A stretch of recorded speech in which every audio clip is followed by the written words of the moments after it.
June laid on his back in the grass, helpless to do anything about the events that were destined to unfold.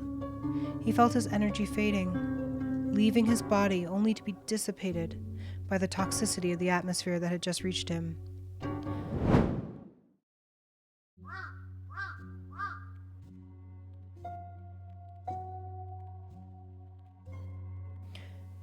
June walked down a cobblestone road in the town of Meryton, with a haggard grin on his face. He loved being amongst the people. It was a small farming town full of trustworthy folks. They all cared about their community. June was well known and loved by the townspeople for his selfless nature. June seemed to gain the most joy in life when he was able to help the people he cared about. He would have even given the shirt off his back if anyone had the need for his loose-fitting and tattered clothing. For this, June was known by a few endearing nicknames. The Happy Hermit, because he lived by himself on a small farm on the edge of town. Candy June, by the children, because he always provided them with sweet treats when they asked. And he was also called by his middle name, Henry, by one sweet old lady named Aura, who felt his middle name was more regal. In fact, June always made sure to stop by Aura's house during his weekly visits to the town. Before he knew it, June was opening the white picket fence in Aura's front yard. Aura met him at her front door with a cup of tea in her hands. "Hello, Henry," she said, smiling at her friend. "Hello, Aura," June said back, smiling. "Are you coming in for some tea?" Aura asked, motioning for June to enter the house. "No, not today," June replied with discontent. "I have to get home and start harvesting my crops. It's a small field, but I like to be ahead of schedule so I can help others finish their harvest afterwards." "Henry, your loving spirit is shining as usual," Aura said, admiring June. "I just hope the people of this town never take you for granted, but knowing you, you would do your best to help them anyway." June chuckled. "You're probably right, as usual. I really do enjoy being helpful." Aura grabbed June's hand and looked deep into his eyes. "I can tell when I look in your eyes that you really do. Maybe it's your nature. I don't know. I can also tell that there's a deeper story behind those eyes that I hope you'll share with me one day." June didn't respond to this. Instead, he looked into Aura's eyes, happy to have her as a friend. After a few minutes, he could feel his smile start to straighten as his intrusive thoughts began to remind him of the past Aura sensed within him. Noticing that Aura picked up on his subtle change in mood, June broke the silence. "Are you ready for your trip?" "Absolutely," Aura exclaimed, snapping back to her usual self. "I'm ready to get away for a while. You know, in my older age, I really don't care to be caught up in all that hoopla that comes with harvest season, especially now that I no longer grow and harvest my own crops. I'm looking forward to visiting some old friends in the big city, and the long journey there is half the fun." June grinned, amused by her excitement. "Well, I shall wait on your return with bated breath." "Huh! Such a smooth talker, as usual," Aura replied, feigning flattery. June bowed to Aura before exiting her yard and continued through the town, seeing who he could help as he made his way home. Before he knew it, June found himself passing the playground where the children of the town took their younger siblings after school. As soon as June was within sight of the younger children, he was immediately greeted with cheers and calls for his name as 4 of the younger children ran up to him. 3 of them immediately used their manners to politely ask for candy. However, the 4th simply stuck out his hand with an entitled look on his face. Not willing to let one rotten apple spoil the bunch, June reached into his pockets and presented the kids with handfuls of loose candy. However, before handing it out to the kids, he asked them if he could give them a little bit of life advice.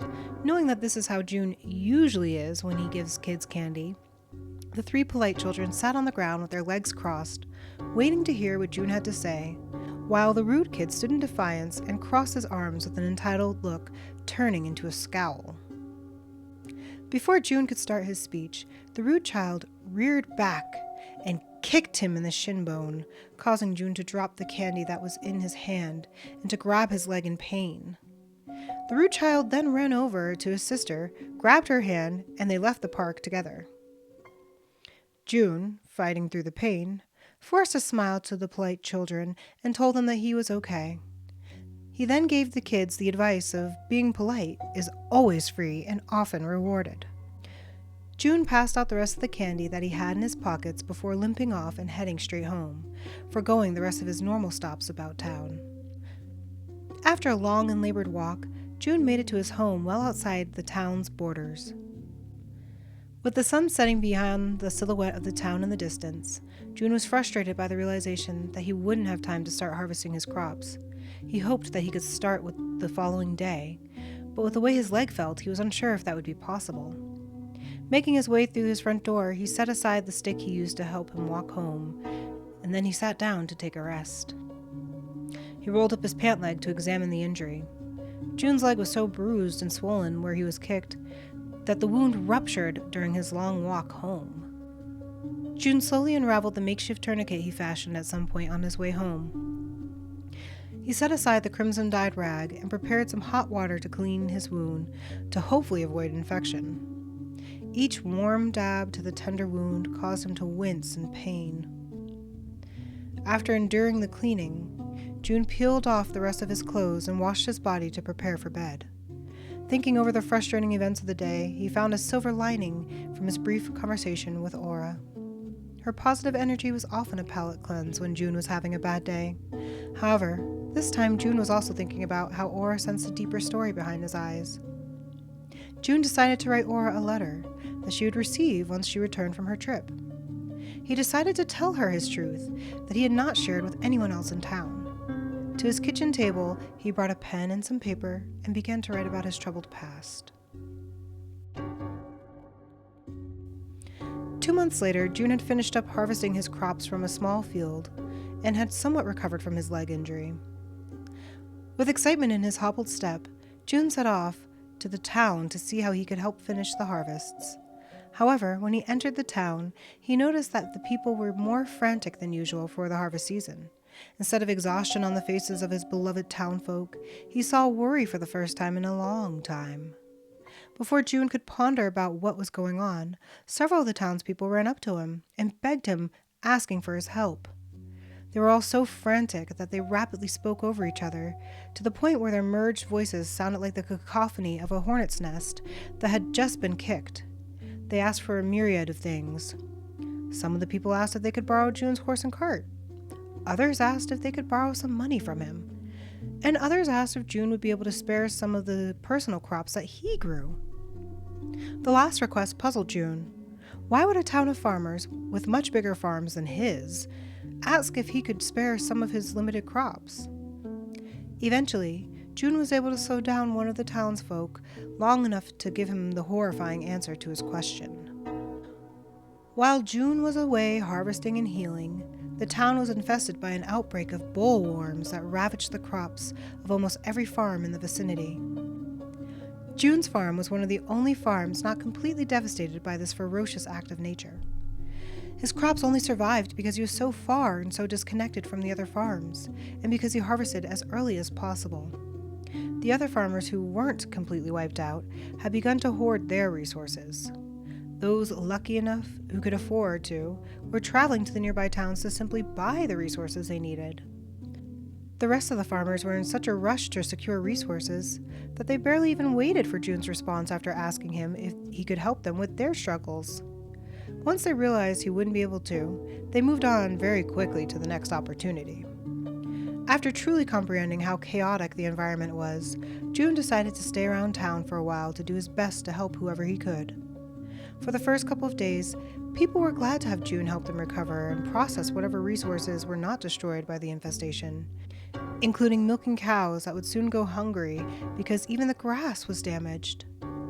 June also helped to flood fields that were too far gone in a desperate attempt to get rid of the bollworms.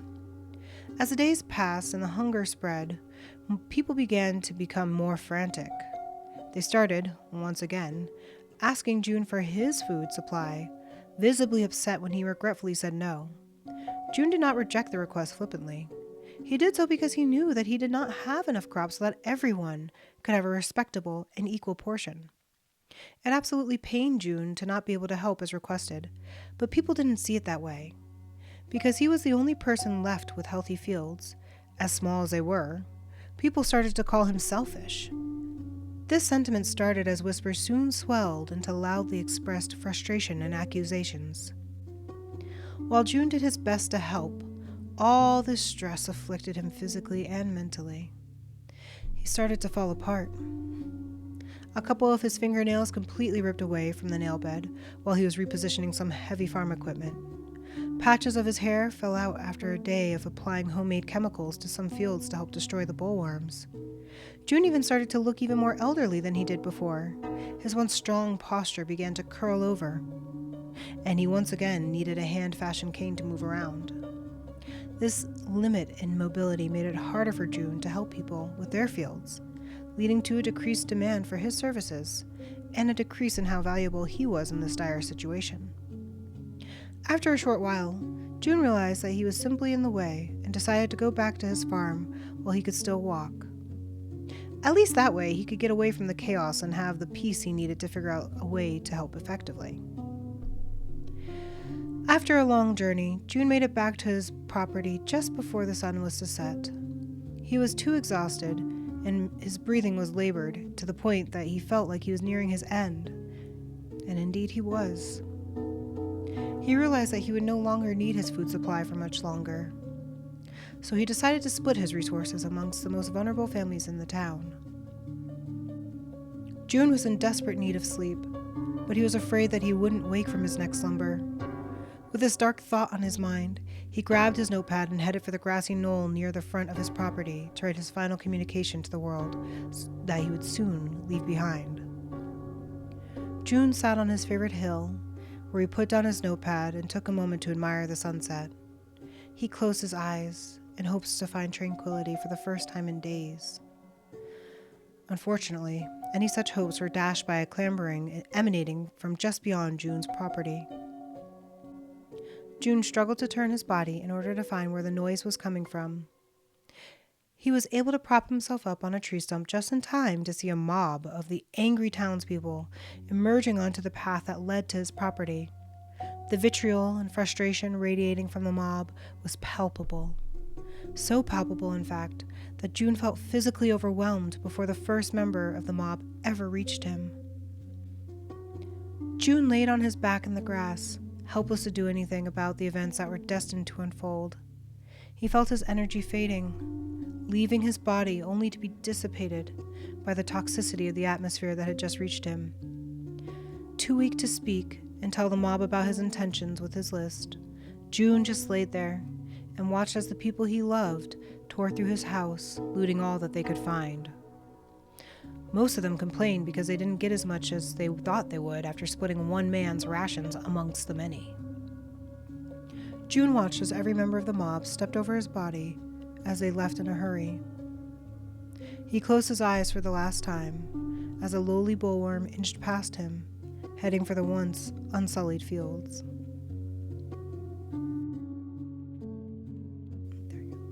A few weeks later, Aura returned from her trip to find a town just starting to recover.